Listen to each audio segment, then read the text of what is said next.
ये कुछ साल पहले हुआ था।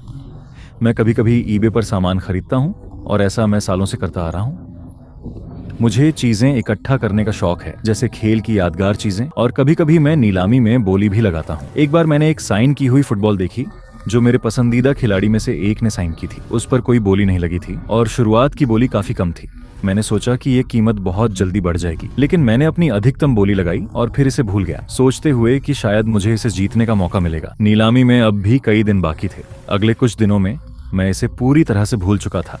फिर मुझे एक नोटिफिकेशन मिला कि मैंने नीलामी जीत ली है और अब मैं साइन की हुई बॉल के लिए पेमेंट कर सकता हूँ। जब मैंने चेक किया तो मुझे यकीन नहीं हुआ। एक भी व्यक्ति ने उस बॉल पर बोली नहीं लगाई थी और मैंने जीत लिया था। मुझे ठीक ठीक याद नहीं है कि कीमत क्या थी, लेकिन मुझे लगता है कि यह शायद $10 के आसपास रही होगी।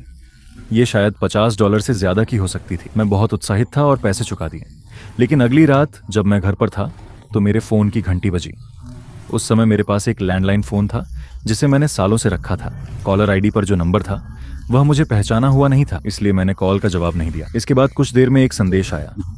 एक आदमी की आवाज मेरे आंसरिंग मशीन पर आई और उसने कहा कि वह मुझसे संपर्क करने की कोशिश कर रहा था और मेरा नाम लिया। उसने कहा कि मैंने उसकी नीलामी जीत ली थी और अफसोस की बात यह थी कि कोई और बोली नहीं लगाई थी। फिर उसने कहा कि मुझे बहुत अच्छा डील मिल रहा था और यह बिल्कुल उचित नहीं था, लेकिन वह मुझे एक एहसान कर रहा था और उसे फिर भी भेज देगा। उसने आगे कहा कि वह उम्मीद करता था कि मैं इसके बाद उसकी अच्छी समीक्षा जरूर दूंगा। ये बात मुझे कुछ ठीक नहीं लगी। मुझे यह अच्छा नहीं लगा कि उसने मेरे व्यक्तिगत फोन पर मुझे कॉल किया। मैंने उसकी नीलामी सही तरीके से जीती थी। अगर वह नहीं चाहता था कि कोई $10 में इसे खरीदे तो उसे नीलामी की शुरुआत इतनी कम कीमत से नहीं करनी चाहिए थी। उसे जोखिम पता था। मैंने ईबे पर जाकर उस खिलाड़ी के साइन की हुई फुटबॉल की कुछ और लिस्टिंग्स चेक की।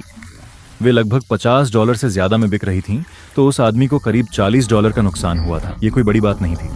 बस 2 दिन बाद मुझे बॉल मेल में मिल गई। यह तेज शिपिंग थी क्योंकि मुझे लगता है कि वह आदमी मेरे राज्य में ही रहता था।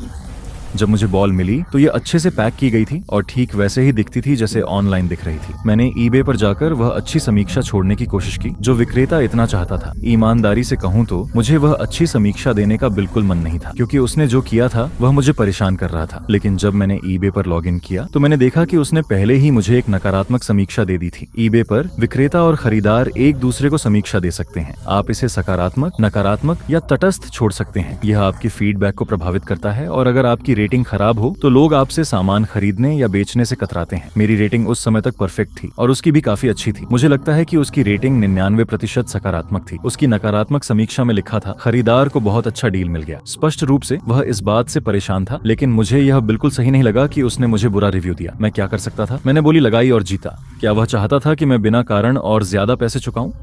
यह मुझे गुस्सा दिला गया कि उसने मुझे बुरा रिव्यू दिया, तो मैंने भी उसे बुरा रिव्यू दिया। मैंने जो हुआ था वह बताया। मैंने लिखा, मैंने इस विक्रेता से बहुत अच्छा डील में नीलामी जीती। फिर वह मेरे घर फोन पर शिकायत करने लगा और मुझसे अच्छी समीक्षा देने की मांग करने लगा।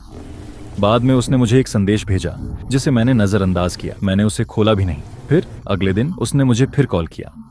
मैंने उत्तर नहीं दिया और उसने एक और संदेश छोड़ा। यह संदेश बहुत गुस्से में था। उसने लगभग 3 मिनट तक मुझे गाली दी।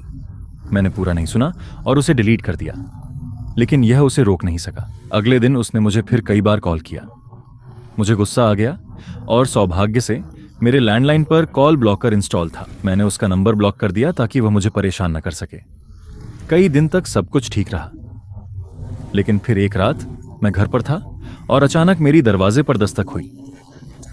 मैं दरवाजे तक गया, लेकिन उसे खोलने से पहले बाहर देखा।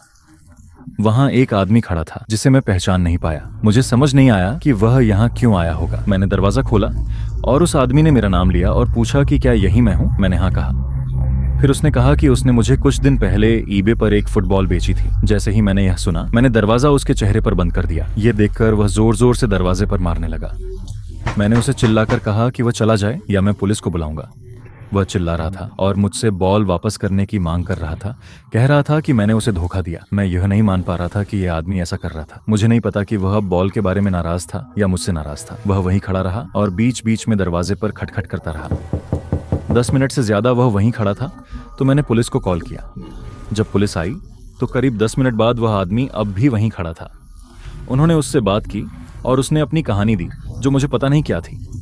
एक अधिकारी अंदर आया और मुझसे बात की और कहा कि बाहर खड़ा आदमी बार बार कह रहा था कि मैंने उसे धोखा दिया और उसकी साइन की हुई फुटबॉल चुरा ली। मैंने अधिकारी को पूरी कहानी बताई और अपने फोन पर ईबे का सबूत दिखाया। कुछ समय बाद पुलिस ने मेरे पक्ष में फैसला किया। उन्होंने कहा कि लेन देन सही था और बॉल मेरी है। उन्होंने उस आदमी से कहा कि वह मेरी संपत्ति छोड़ दे और फिर से यहाँ न आए। अंत में उस आदमी ने मान लिया और चला गया। इसके बाद मैंने कभी उससे कुछ नहीं सुना। मेरे पास अब भी वह फुटबॉल है और जब भी मैं उसे देखता हूं तो मुझे वह पागल कहानी याद आती है और मैं हंसी रोक नहीं पाता। कुछ महीने पहले मैंने अपनी प्लेस्टेशन 5 ईबे पर बेच दी। मेरा दोस्त अपनी PS5 को Xbox के लिए बदल रहा था तो उसने मुझे बहुत अच्छे दाम पर उसे बेच दिया। उसकी प्लेस्टेशन 5 मेरी PS5 से थोड़ी बेहतर थी, इसलिए मैंने अपनी बेचने का फैसला किया। मैंने इसे ईबे पर अच्छे दाम पर बाय इट नाउ के रूप में लिस्ट किया, न कि ऑक्शन के रूप में। 2 दिन बाद किसी ने इसे खरीद लिया और अगले दिन ही मैंने इसे अच्छे से पैक करके शिप कर दिया। मैंने इसे उस पते पर भेज दिया जो ईबे अकाउंट से दिया गया था जिसने मुझसे खरीदी थी। अब 3 दिन बाद जब मैंने प्लेस्टेशन भेज दिया था और 4 दिन बाद जब इसे बेचा गया था, मुझे खरीदार से ईबे पर एक संदेश मिला। उसने बताया कि उसने हाल ही में घर बदला था और अपना नया पता ईबे अकाउंट पर अपडेट करना भूल गया था। फिर उसने मुझसे अनुरोध किया कि मैं इसे उसके नए पते पर भेज दूं। मैंने उसे जवाब दिया और बताया कि मैंने तो पहले ही प्लेस्टेशन कई दिन पहले भेज दी थी और अब ये बहुत देर हो चुकी थी। उस व्यक्ति ने गुस्से में आकर कहा, मुझे रिफंड देना चाहिए क्योंकि अब वह नहीं मिलेगा। मैंने उसे बताया उसे यह समझना चाहिए था या तो खरीदने से पहले या पहले दिन में ही मैं क्या करता। क्या मुझे उसकी अनुमति का इंतजार करना चाहिए था? सामान्यतः लोग चाहते हैं कि उन्हें चीजें जितनी जल्दी हो सके भेज दी जाएं।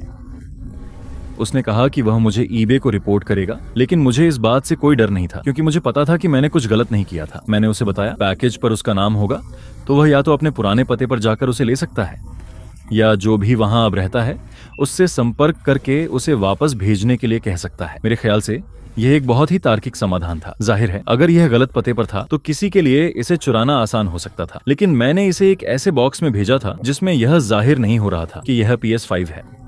वह व्यक्ति मेरी सलाह से सहमत नहीं था। उसने बस कहा मुझे रिफंड चाहिए और मुझे धमकियां देता रहा कि वह मेरा ईबे अकाउंट बैन करवा देगा। मैंने उसे बताया मैं उसे रिफंड नहीं देने वाला। अगले कुछ दिनों तक वह मुझे परेशान करता रहा, मुझे लगातार संदेश भेजता रहा। वह बार बार कहता रहा मुझे उसे रिफंड देना होगा। वह पैसे चाहता था लेकिन मैंने उसे नहीं दिया। मैंने उसे नजरअंदाज कर दिया।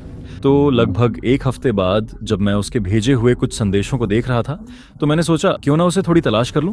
बस यूं ही। उसका यूजर नेम उसकी असली नाम जैसा लग रहा था। यह पहले नाम, एक अंडरस्कोर, फिर अंतिम नाम और बहुत सारे नंबरों का संयोजन था। अंतिम नाम कुछ हद तक विशिष्ट था तो मुझे लगा कि शायद मैं उसे ढूंढ सकूं। मुझे यह जानने की इच्छा थी कि वह व्यक्ति कैसे दिखता है जो मुझे इतना परेशान कर रहा था। मैंने फेसबुक पर उसका नाम डाला। बस एक ही परिणाम आया और वह एक युवा दिखने वाला व्यक्ति था। उसकी प्रोफाइल सार्वजनिक थी तो मैं जो कुछ भी उसने पोस्ट किया था वह देख सकता था।